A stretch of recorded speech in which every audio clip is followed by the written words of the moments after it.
स्वामी प्रपत्यानंद जी महाराज, संपादक रामकृष्ण विवेकानंद आश्रम, रायपुर द्वारा लिखित संपादकीय शीर्षक दिव्य लीला कारिणी माँ। इसे आज हम देखेंगे। हे जगदम्बे, तेरी लीला को कौन जान सकता है। को ही विज्ञातुमर्हति। ब्रह्मा, विष्णु, शिव, सुर, असुर, नर, किन्नर, यक्ष, गंधर्व, संसार के समस्त प्राणी तेरी माया से विमोहित हो रहे हैं, तेरी माया से विमुग्ध हो अचेत हो रहे हैं। तब इस विषम विमुग्ध विमूढ़ दशा में तेरे सत्य स्वरूप का बोध होना क्या संभव है। तेरी दिव्य लीला का बोध होना, उस लीला अमृत सिंधु में अवगाहन कर दिव्य आनंद की अनुभूति करना क्या सामान्य माया विमुग्ध विमूढ़ विषय मदमत व्यक्ति के लिए संभव है। सामान्य दृष्टि से तो वह संभव नहीं है, लेकिन तेरी अभयदायिनी सांत्वना वाणी का स्मरण करके हताश होने की कोई आवश्यकता नहीं। मैं तेरी माँ हूं, यही संबल है। गिरीश चंद्र घोष की जिज्ञासा पर कि तुम कैसी माँ हो, तो तुमने वात्सल्यमयी वाणी में कहा था, मैं सच्ची माँ हूं, गुरु पत्नी नहीं, मुंह बोली माँ नहीं, कहने की माँ नहीं, सत्य जननी हूं। इस प्रकार अपनी संतानों पर करुणा विगलित होकर कृपा करने हेतु स्वयं परम ब्रह्म स्वरूपिणी माँ शारदा ने कभी कभी अपनी दिव्य लीलाओं को उन संतानों के समक्ष अभिव्यक्त किया। उस परम लोक मंगलमयी दिव्य लीला से उन भक्तों के जीवन में ईश्वर के प्रति दृढ़ विश्वास, अटूट श्रद्धा की उद्भावना हुई, जो उनके जीवन के अंतिम क्षण तक उन्हें सांत्वना प्रदान करती रही, उन्हें प्रेरित करती रही और परमेश्वरी की दिव्य लीला की बार बार स्मृति से उनकी मनोदशा को उच्च अवस्था में ले जाकर शुद्ध ईश्वरीय लीला के आनंद रसामृत में निमज्जित करती रही। माँ का संपूर्ण जीवन अद्भुत लीलापूर्ण है। उनका जीवन संसार में संसारियों की तरह दिखते हुए भी सदा संसारातीत है, अलौकिक है, दिव्य है। एक सामान्य ब्राह्मण परिवार में जन्म, बचपन में गृह कार्य में कौशल, छोटे भाई बहनों का उत्तरदायित्व, माता पिता की सहायता, ग्रामीणों से प्रेम, बड़ी होने पर विवाह, पति सेवा परायण, ससुराल में सासू की सेवा में निरत, दक्षिणेश्वर में आगत भक्तों की अथक विभिन्न सेवाएं, पगली मामी, राधु आदि का पारिवारिक दायित्व का भार ग्रहण आदि आदि क्रियाएं उनके लोक व्यवहार में दिखती हैं, जो एक साधारण गृहिणी के कर्तव्य हैं। लेकिन श्री मां शारदा का जीवन साधारण में असाधारण, लौकिक में अलौकिक था। इसके बहुत से दृष्टांत हैं, लेकिन हम उन कुछ चुने हुए दृष्टांतों को प्रस्तुत करेंगे जो उन्होंने साधारण लोगों के सम्मुख ही प्रकट किया था। निष्ठुर दस्यु मोहिनी माँ। सर्वविदित घटना है, जब श्री माँ गंगा स्नान के लिए कामरपुकुर से दक्षिणेश्वर जा रही थी, तब तेलो भेलो के मैदान में एक बड़ी महत्वपूर्ण घटना घटी। माँ की संगिनियां उन्हें अकेले छोड़कर इस आशा से आगे बढ़ गईं कि वह धीरे धीरे बाद में तारकेश्वर पहुंच जाएंगी, लेकिन सूर्यास्त हो गया। ताल वृक्षों की घनी छाया से मैदान में अंधेरा होने लगा।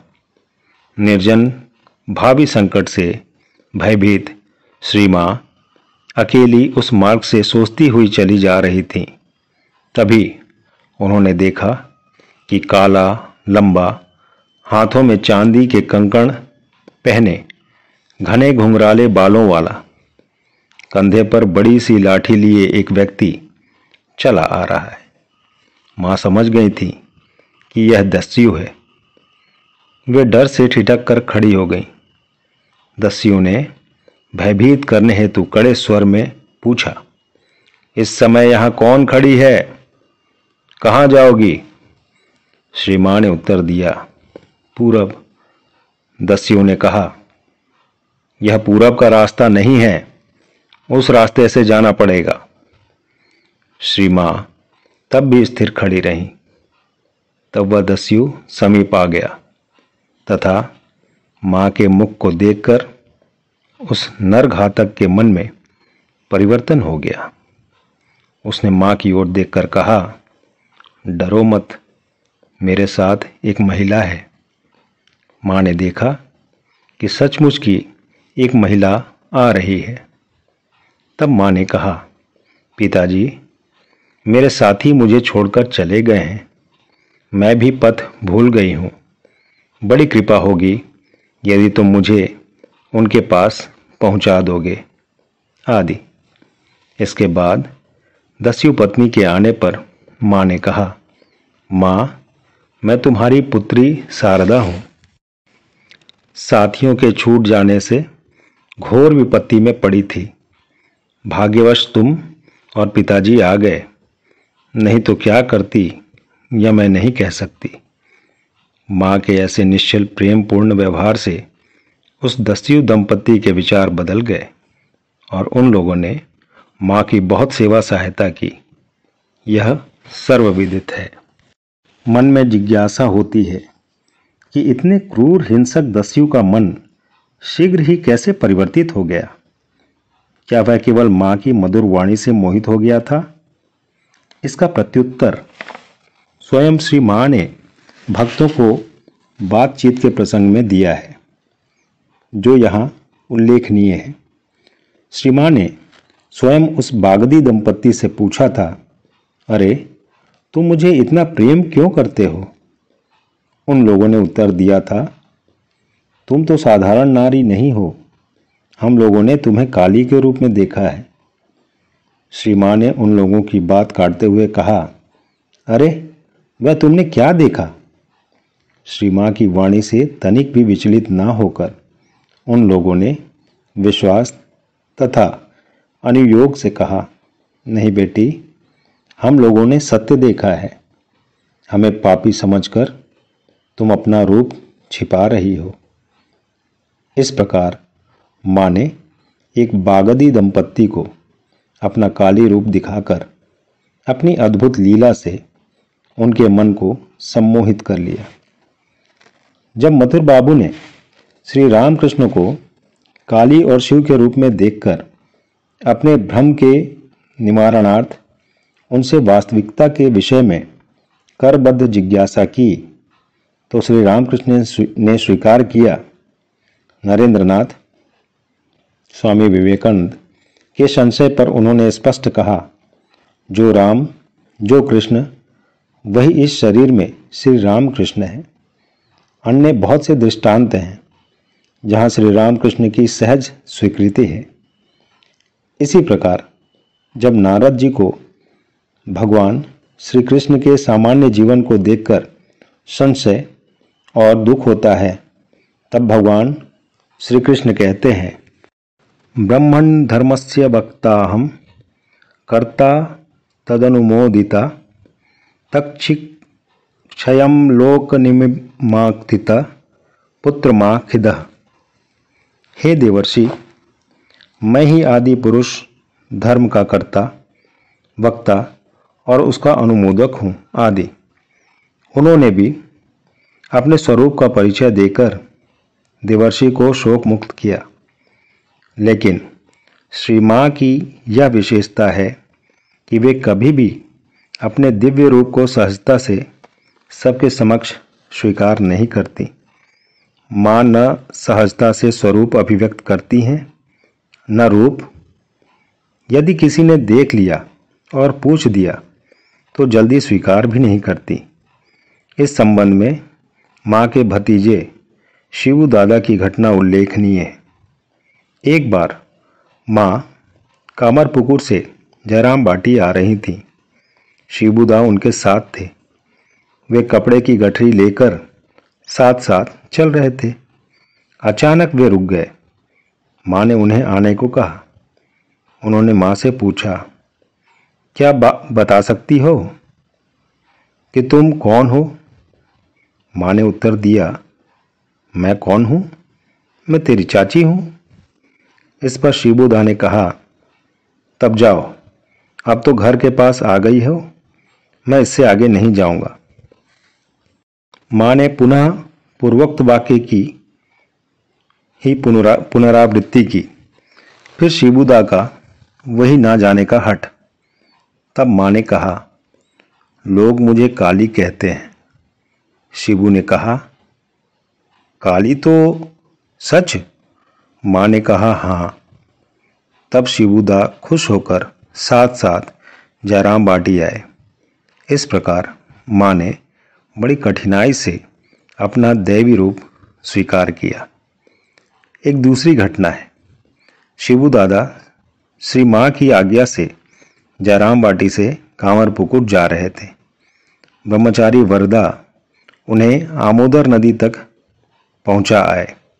थोड़ी देर बाद शिबू दादा फिर वापस आ गए और माँ के चरणों में सिर रखकर रोते रोते कहने लगे, माँ, मेरा क्या होगा बताओ, मैं तुमसे सुनना चाहता हूँ। माँ उन्हें समझा रही थी। शिबू उठ, तुम्हें फिर क्या चिंता है? तूने ठाकुर की इतनी सेवा की, उन्होंने तुझे कितना स्नेह किया, तुझे फिर चिंता क्या है? तू तो जीवन मुक्त हो गया है। शिबूदा तब भी कह रहे थे, नहीं, तुम मेरा भार लो, और तुमने जो कहा था तुम वही हो या नहीं, बताओ। माँ जितना ही उनके मस्तक और चिबुक पर हाथ फेर कर प्यार करती और सांत्वना देती, उतना ही शिबू दादा आंसू बहाते हुए कहते जाते, कहो कि तुमने मेरा सब भार लिया है और तुम साक्षात काली हो या नहीं। शिबू दादा की इस प्रगाढ़ व्याकुलता को देखकर उनमें भावांतर हो गया। पास में खड़े वरदा महाराज को स्पष्ट जान पड़ा कि श्री माँ उस समय सामान्य मानवी नहीं है। शिबू दादा के सिर पर हाथ रखते हुए श्री माँ ने गंभीर भाव से कहा, हाँ, मैं वही हूँ। शिबू दादा घुटने के बल बैठकर दोनों हाथ जोड़कर सर्वमंगल मांगल्ये इत्यादि स्तोत्र का पाठ करने लगे। श्री माँ ने उनका चिबुक स्पर्श कर चूमा। शिबू दादा भी आंसू पोंछकर बगल में गठरी दबाए आनंद से चल पड़े। माँ की आज्ञा से वरदा फिर उनके हाथ से गठरी लेकर साथ चले। गांव के बाहर आकर शिबू दादा प्रफुल्ल हो वरदा से कहने लगे, भाई, माँ साक्षात काली है, वे ही कपाल मोचनी है, उनकी ही कृपा से मुक्ति मिलती है, समझे। इस प्रकार माँ सदा अपने दैवी रूप छिपाए रहती हैं, कभी सहजता से स्वीकार नहीं करती। भगवान श्री रामकृष्ण कहते थे, वह माँ शारदा राख ढकी हुई बिल्ली की तरह है, केवल माँ पुकारो। श्रीमती शैलबाला देवी ने जब एक दिन श्री माँ से जिज्ञासा की, माँ, आपने ठाकुर का जप तो मुझे बता दिया है, अब आपका जप किस नाम से करूंगी?